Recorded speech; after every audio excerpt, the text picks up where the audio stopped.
Welcome to Out with Dan, the podcast that spotlights and examines the voices of LGBTQ+ authors, characters, and our allies. Together, we lift our voices and we tell our stories.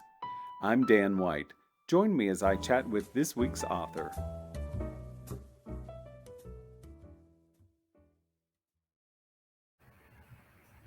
Welcome everyone to Out with Dan. I'm so excited that today I'll be speaking with Nicholas Garnett about his book, In the Pink.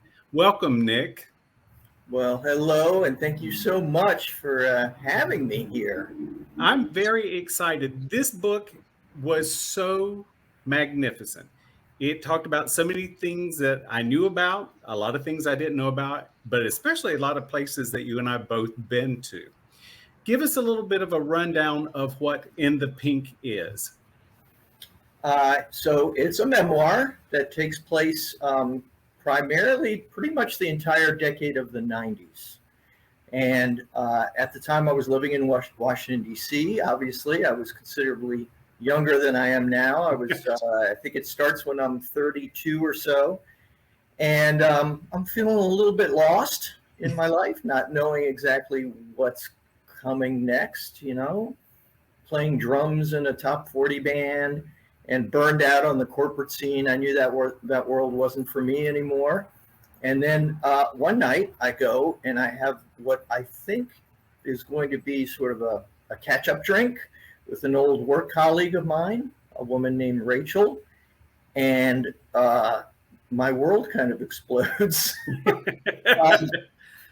What I think is a drink turns out to be a 12-year relationship with her.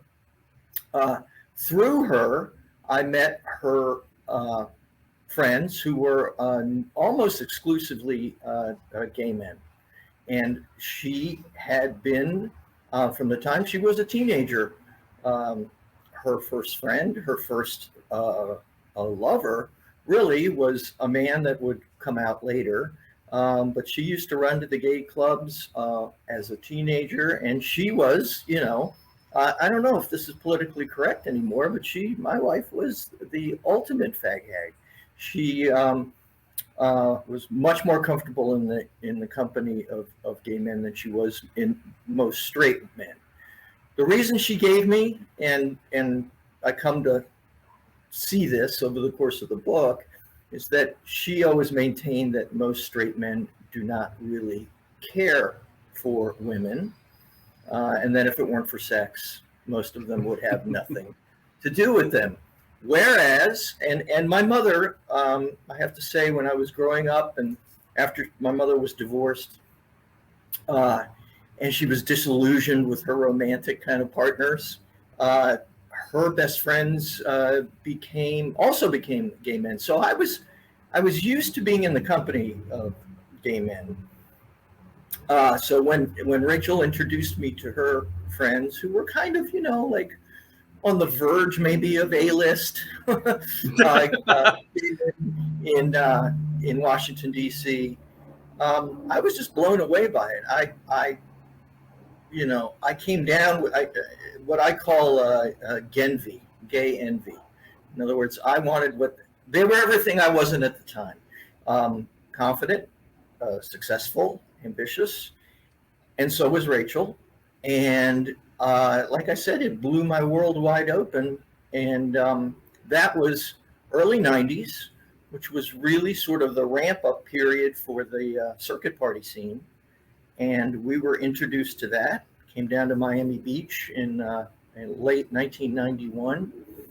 And we just plunged headlong into it, along with our friends. And I think my story is unique because I met other straight people in that scene who were kind of dabbling, or they would come, other women out with their gay friends, out to have a good time. But I did not meet anybody that was as fully immersed in it as anybody else who was straight, who was as fully immersed in it as we became. Oh, go ahead. Sorry. One of the things that you mentioned is, when you hang out with A-listers or near A-listers, life is very different. You know, we all joke about getting that great parking spot next to the door, but when the door is held open for you, it does make life very sweet and it's very interesting. It's it's a lot more than going out with D-listers, you know, It's, where you get to see a world that perhaps you might have seen or you might not have seen. I know I was very influenced and envious of A-listers, those people who were overly, well, not overly confident, but who were confident and yes, who, they were movers and shakers and they opened the doors. And it makes life very sweet. it's very seductive. I It think is. I think confidence and success and ambition are really qualities that are seductive. And They are. And I don't care if it's a man, a woman, gay or straight, or if it's somebody's dog. If they're confident, it makes all the difference in the world. I had a professor at Florida International University, my alma mater, where I got my MFA and where I work now and teach now. And she read it, and she's gay. And when she was done, one of her comments was, "This story isn't about sexuality, because the part of the way through it, I forgot who was gay and who was straight. It ceased to matter. This is about ambition and class. Like Yes. I saw that world as like a leapfrogging to this really like unbelievable and totally seductive world. And I credit it. Then I credit them, my friends, and I credit Rachel for showing me that the world could be full of possibilities, is the way I put it, as opposed to limits. I totally agree. And I love the fact that, not everybody is intent for the corporate world. Not everyone is built like that. Maybe 100, 150 years ago, if you were a farmer or a banker, there was such a distinction on what you did based on what you were capable of doing. When we come up in our age, we're both about the same age, we were driven by family and community who said, you have to have a job, you've got to get ahead, you've got to move ahead. But that takes out the personality. Not Mhm. everyone is destined for corporate world. I did well in corporate world except for my mouth. I have a very foul mouth, and I was known to use it at a conference room table to get my point across because I had work to do because I needed to succeed. When you're a person that's really not your world, I think we do sort of flounder about a bit. And then when you meet confident people, what a wonderful thing to glam onto, because all of a sudden they possess something that we might like to possess. Right. And Yes. and I think so. You traveled most of the world, I would say, attending circuit parties and doing the circuit. Um, did you have a favorite place? Just say a vibe. Well, the vibe, all I can say is, and I would say that Miami would be, if not at the top of the list. Back now, I'm going back now to the '90s and the very early 2000s, and I'm talking about Miami Beach now in particular, which was a very different place than it is now. And the party scene there, the white party and the winter party, um, I would say that probably had some of the most intense and best experiences down here. I mean, I live in South Florida now. I have a completely different life, obviously.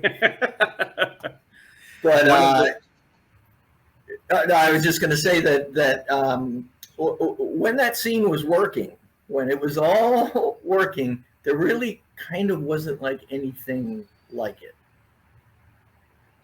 It completely. I've never felt so connected. And look, drugs were a big part of that scene, and it's the reason that eventually it caught up to us, caught up to me and Rachel, and it wasn't really a sustainable kind of life, but part of it wasn't just the drugs. Part of it was feeling sorry, feeling like you were part of something bigger, yes, connect, yeah. Yeah. Yeah, I think that's a big thing. To you and I had discussed a little bit on social back and forth. I was at the first um, white party at Vizcaya. I was at the first winter party on Miami Beach. My friends are so tired of hearing about the fact that I lived in Miami from 1988 to 1999. I live in Los Angeles and I love Los Angeles, but I was 25 to 28.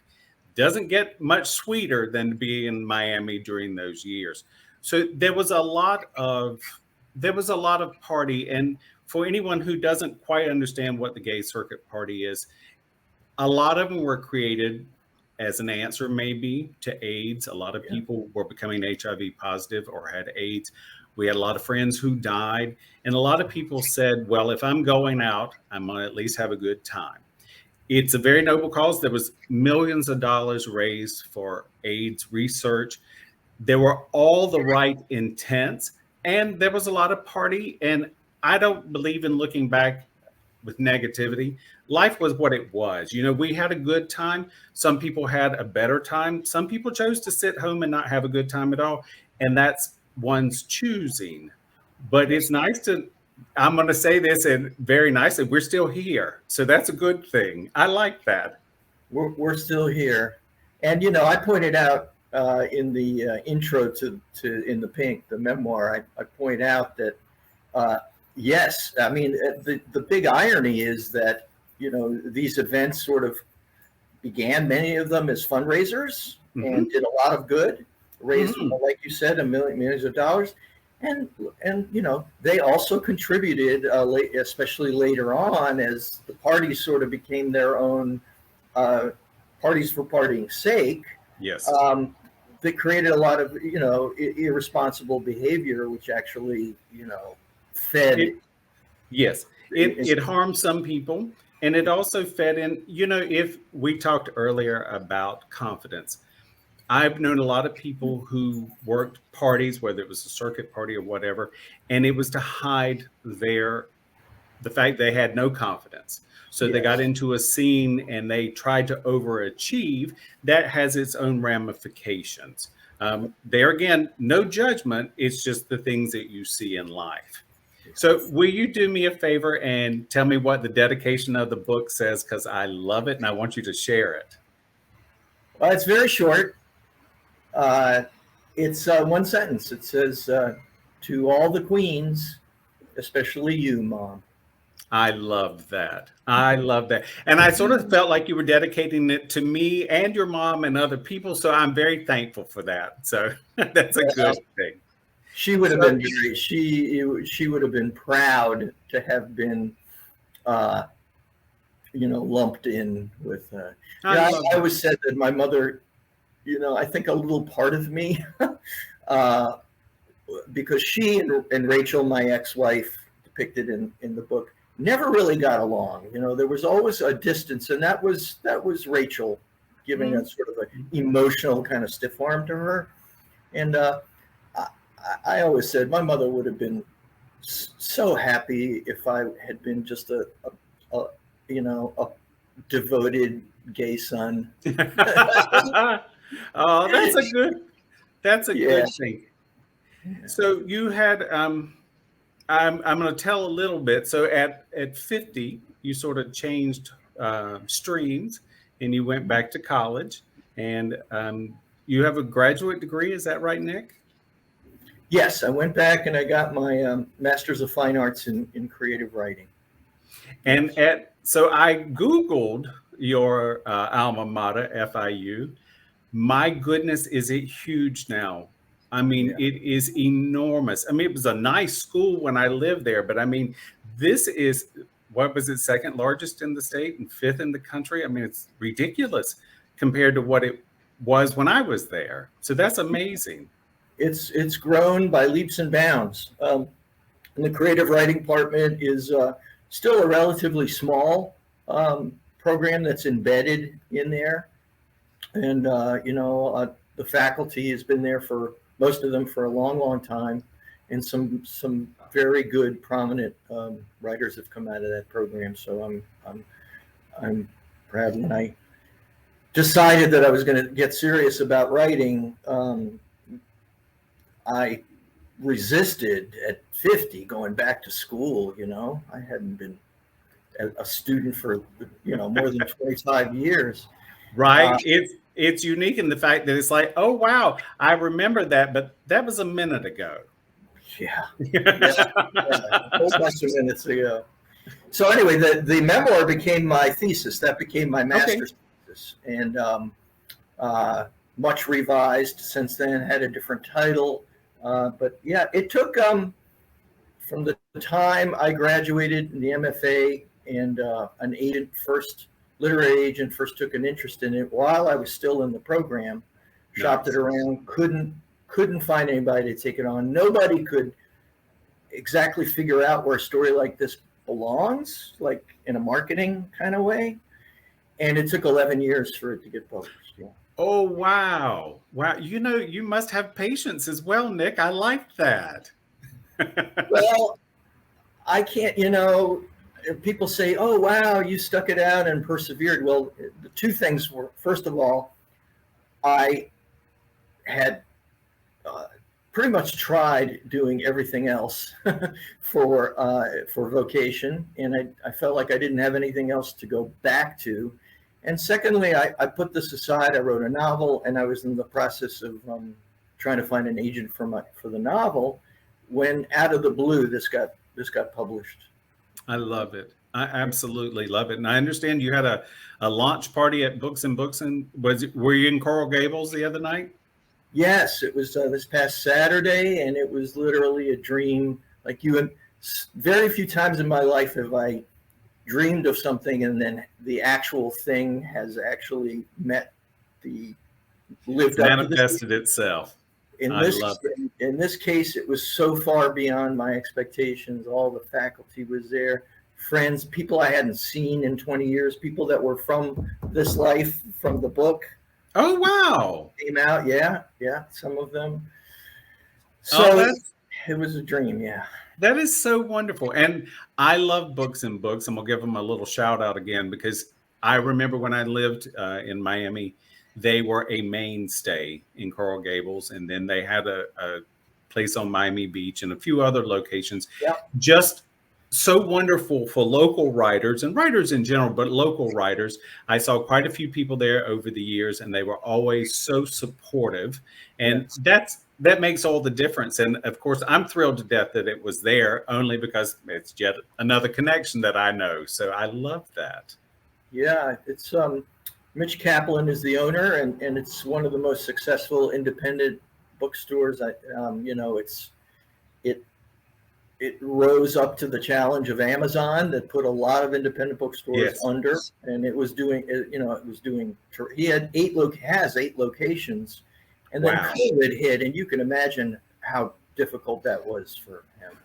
It's been for publishers, for bookstore owners, for customers, for authors. It was a difficult pandemic all the way around, because some of us turned to reading more, which was great. Yeah. But yet getting out and meeting people, signing books, having a launch party, those are things that were so very difficult during the pandemic. But we're getting back to life as we knew it before. So that's a good thing. Something approaching normal. Yay. Yes. Yes. So what do you teach at FIU? What's your class like there? I teach creative writing to undergrads. And I also work in the department, and I do a wide variety of things there. I advise some of the students coming into the master's program. I arrange for visiting writers to come through, and so it's a hodgepodge of things. I teach. I'm teaching only one class this semester. All right. So you're back to a respectable living now, almost in a corporate world. Look at this full circle stuff. Yeah. It's it's academia. I still find it different than corporate life. Absolutely. Absolutely. It comes with its own unique positives and probably some negatives as well. There's a little bit of competition, but anytime we're able to do creative things, how wonderful is that? I mean, I'm so grateful, and I met my current wife at a reading. It was a reading actually from In the Pink, and Nice. at this big public reading, and it was out. The story I was reading was outrageous. It was sex in a hot tub and drugs and the whole thing from Fire Island, as you can imagine, doing more. Yes. And before I went on, I told the producer of the event, I said, this will guarantee I stay single the rest of my life, because there's not a woman out there who's going to hear this and take a chance on a guy. But in the audience that night happened to be my future wife. So, there she is. And she's in the audience tonight or now as well. There she is. Yeah, so she rose to the occasion. She wasn't frightened of it. I love that. To this day, I'm still not sure what kept her from running for the exits. You know what? I've read your memoir. I know why she didn't run for the exit, because it's a damn good read, and it needs to be read, and it needs to be out there. Can you show us a copy of the book? Yeah, I'm kind of proud of this cover. Maybe a little difficult to see. There you go. Perfect. I'm very proud of the cover too. I have to say that this is the perfect cover. Well, there's a little story behind this. When I first found out it was going to be published, it's a small independent publisher, and they don't have the resources, to devote to a designer to your book right away. So I had a picture that I had taken many years ago. I mean, going back to our era of, it looked like some drag queen had taken off her pink pumps and thrown them over power lines, right? Love it. So I had a picture of that, and I always said, if this ever gets published, that might be the cover. So I put it on Facebook. I said, hey, it's coming out there, and In the Pink, I dropped that in, it was very amateurish looking. And a friend of mine saw what I had posted, and he said, you know what, I'm a photographer, and I've done book covers, award-winning. Why don't you let me take a crack at it? So I brought him my shoe, and this says something about Denise. This is her shoe. Nice. Yeah. And he did the rest. I love it. I absolutely love it. Nick, would you like to share your social media? You have a website as well, right? I do, nicholasgarnett.com. I'm Nicholas Garnett on Facebook.